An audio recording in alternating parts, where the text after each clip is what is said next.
Have you ever been at an event where they have a panel on stage and there's a bunch of speakers sitting in chairs, and there's one person on the panel that just won't shut up and they take over and they kind of ruin the entire experience for everyone, and everyone in the room feels awkward and is whispering and is like, that is weird and cringy. We've all been there. I think. At least I've been to several events like that, and I don't want that to be you. So today we are going to talk about panels because panels are an amazing way for you to get up on stage and share your expertise, get incredible content of you delivering value to an audience, the credibility of a microphone in your hand, the amazing look of you sitting next to other experts in your space. Panels are awesome, but panels can go very wrong and panels can go very right. So today we're going to talk about the do's and don'ts of panels and the hidden amazing wins that you can get from panels that aren't even related to the time when you're on stage. And I'll dive into that really quick right now. So the reason that I love panels, and just in case you don't know what a panel is, maybe you're really curious like what kind of panel I'm speaking about. It's when you go to an event and they have several speakers. Sometimes there's 2, 3, 4, 5. I've even seen panels with 10 people on stage, and there's a moderator, and that moderator asks a question to everybody on the panel or specific questions to specific people, and there's a conversation with everybody, and it's very impromptu. It's not rehearsed. Most of the time the panelists don't know the questions in advance. It's a really fun way to have a segment in an event that's not a keynote presentation but more of an interactive thing where there's more going on, and I love a good panel. And for the panelists, it's a great opportunity to meet other people and create relationships with people that are in your niche or maybe adjacent to your niche or are doing really big things in a similar area as you. And when you're sitting next to them on a panel, you've been asked to present with them. It's a really great opportunity for you to build a relationship with those people. I've had many incredible relationships made from being on panels with other people because you feel kind of like you're in it together, and then you get off the panel and you're like, hey, what's up, nice to meet you, and you had this really special experience together. More keynotes, more events, more panels will come out of that based on the relationships that you make. So I want you to think of this opportunity of being on a panel as both a relationship builder, so a networking activity, and an incredible opportunity to be on stage, get some content of you speaking, get some new super fans of the people that were in the audience listening to you, and get those credibility points from being on that stage with a microphone in your hand, sitting next to other people that are all very credible in your space. So let's make the most out of these panel opportunities so that we can not be that person that everyone's like, oh my God, what are they doing? Get them off the stage, because it happens, and be the person that everybody remembers is like, oh, I want to talk to her or him after this event. They were amazing on that panel. So let's start with number one, which is being generous to the other panelists. Now, to go back to that conversation we were just having about building relationships, I do feel like the biggest win that happens as a result of these panels is the people that you meet from the experience of being on the panel. So while you're sitting up there, it's incredibly important that you are generous, that you are a generous panelist, meaning be the person that when someone else is talking, look at them, nod, smile. I've seen so many panels where one person is speaking and everybody else is just worried about what they look like, and they have like dead face and they're just like sitting staring out into the audience. And that person looks like they're on an island by themselves, and it becomes very uncomfortable because no one is really giving them that energy from the stage. So ways that you can be generous is when somebody else is speaking, look at them, give them attention, applaud when they see something, when they say something cool, nod your head, right? When the mic comes to you, you could even give them a compliment like, oh my gosh, that was so well said. XYZ, I agree, or it was so well said, but I kind of disagree. I have another spin on that. Compliment them, acknowledge them. Not only does that help you build a nice relationship with you and the other people on the panel, but it also makes you look like a generous person. And you want to make sure that you're coming off as a generous person. I've seen so many panels go totally wrong because you start to dislike people, and they're not even trying. They're just nervous. They're not thinking about it. They're not thinking about being a generous panelist. They're thinking about what they're going to say next. So they're not giving their energy and their time to the person that's speaking. So they come off as kind of nasty or mean or someone that you wouldn't like because they're just dead faced while someone else is talking, which you would never do at a dinner table. You would never do that in a scenario where you were actually sitting next to someone and they were talking about something. You would give them the the energy, the generosity of your time and your nodding and your interaction and your engagement. So be generous. And going along with being generous, it means don't take over your time. Don't take over the mic. I'll tell you a quick story. I was at an event that was all panels. It was just one panel after the next, after the next, after the next, which I love. I think it's fun. It's a great way to hear a bunch of speakers and talk about a bunch of different topics and, get a viewpoint from a lot of people. So there's this one panel that goes up. It's about 7 people on the panel, and they get to this one person. Before this one person, everybody introduces themselves in 1 minute and 30 seconds. It's very short, sweet, to the point. Everyone was very generous, meaning they took their time, said their name, and then they were done. Like they passed the mic. They didn't take over the whole thing and try to talk more than everybody else. And then they get to this one person who decides that they want to make this panel into a keynote speech. And this person starts talking for 15 minutes. And it just becomes very clear that that person was not being a generous panelist and they were trying to make it all about them. And I think that in their mind, they thought that they were doing a good thing because they thought that they were going to be the most memorable from hoarding all the energy and the time from the panel. But really, it was the opposite because I could see other people in the room like whispering, like, oh my gosh, this guy's been talking for 15 minutes. And then I also saw 2 of the panelists that were looking at each other like giggling or like giving each other like oh my God, what's happening? And the moderator looked really uncomfortable because the moderator couldn't chime in. He couldn't interrupt because this person was going on and on and on and on and on.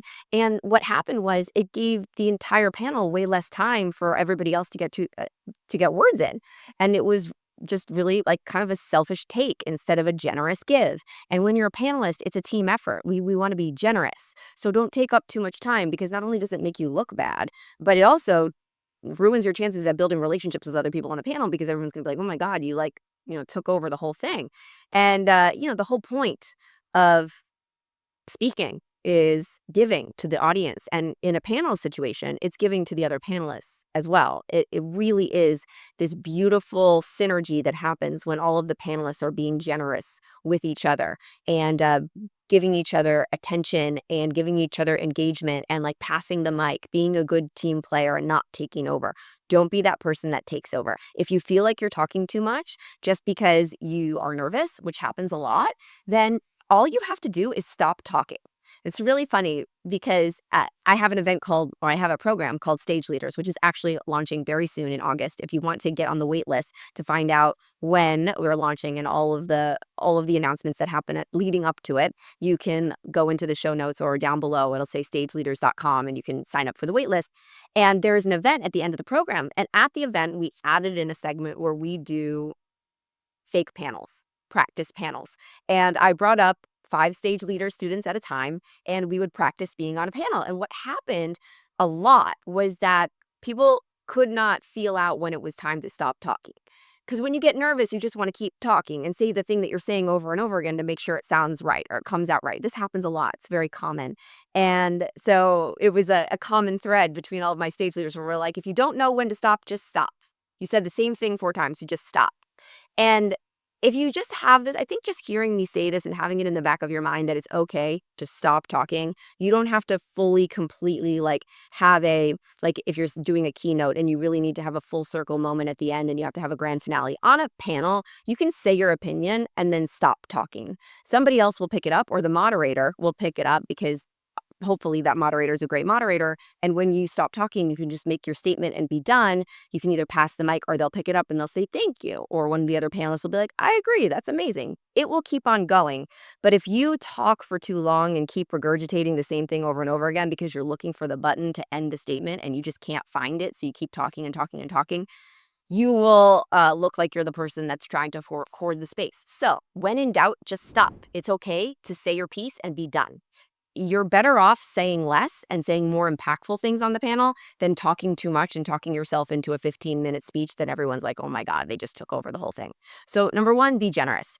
Number 2, everything is content, especially on panels. Panels are an amazing opportunity to get great content for your social media. That's why I love doing them because they are questions that you don't typically get asked. So it's not your typical keynote that you do over and over again where you're saying the same things over and over. You're getting new content, new fresh things that you're saying in in a really great atmosphere where you've got a mic and you're surrounded by other really credible people. It's just amazing. And you're on a stage. So make sure you have a videographer there or somebody filming you. And the other thing is make sure you are speaking in sound bites. And the only thing you need to know to do to speak in a sound bite is this one thing. Are you ready? Repeat the question. Because if you think about it, let's say somebody says, "Hey, Jen, how do you build more confidence?" And I just respond and I say, "By sticking with the commitments that you make with yourself." Well, if I take that out of context and I make that a reel, by sticking with the commitments that you make with yourself, I don't have the full thought. It doesn't make any sense out of context. But if I say, confidence is created by sticking with the commitments that you make with yourself. That's a mic drop. That's a full thought. And I just repeated the question. So if they say to you, "Hey, what's the best way to build muscle and lose fat?" You would say, "The best way to build muscle and lose fat is." All you have to do is repeat the question. And you're not necessarily just doing that for the people in the room. You're doing it for your content that you're creating. It's all for content. And especially panels, because a lot of the times you will not get paid to be on a panel. So it is all for that experience of being in front of the audience, having the footage of you talking about your expertise and meeting the other people on the panel and building those beautiful relationships. Number 3, tell stories with takeaways. The best speakers are the best storytellers, and you don't have to be a keynote speaker to be a great storyteller. Whenever I teach anybody about podcasting or interviews, it's always how can you answer the question with a story and tie a takeaway to the story. It's much more interesting. If you think about it like this, like if somebody said, "Hey, how do you build confidence?" And I just said, confidence is built by sticking with the commitments that you make with yourself. For example, I'll give you a quick story of how I was not confident with something and I built incredible confidence as a result. It was the first time that I ever had to do an Instagram live and I was absolutely terrible. And then I tell that entire story, maybe a 2-minute story, and it has a button at the end, and the end of it gives a takeaway for the audience. So I stuck with the commitment that I made with myself, and every time I did it, I took away the fear. I took away the power that fear had over me. And that is how you create confidence. So people are programmed to pay attention when they're told a story. They're also programmed to remember stories much more than quotes or frameworks or bullet points. And the best way to stand out on a panel is not taking over and talking for the entire time and being the most ostentatious or grabbing the microphone every time and answering every question. It's from saying the most powerful, memorable pieces. So if you get asked a question and you tell a really impactful story, it could be about you, it could be about somebody else, and that story has a takeaway and an answer to that question, you will be a masterful panelist. This same thing goes for podcasts. It goes for fireside chat interviews. If you can tell stories that answer questions, you're going to be a phenomenal communicator. You're going to be memorable. You're going to be better than the rest. It's going to be your unfair advantage. So the way that you can prepare for this is think about the questions that you get asked the most and create a story bank of different stories that you can tell that are answers to those specific questions. Make sure they're not too long. Really have them dialed in and have them succinct. In Stage Leaders, I teach a 3-part framework called the Core Story Formula, which helps you create a really succinct story with a conflict, a resolution, and how you fit in. So if you're curious to learn how to do that, make sure you go click the link below to get on the waitlist for Stage Leaders.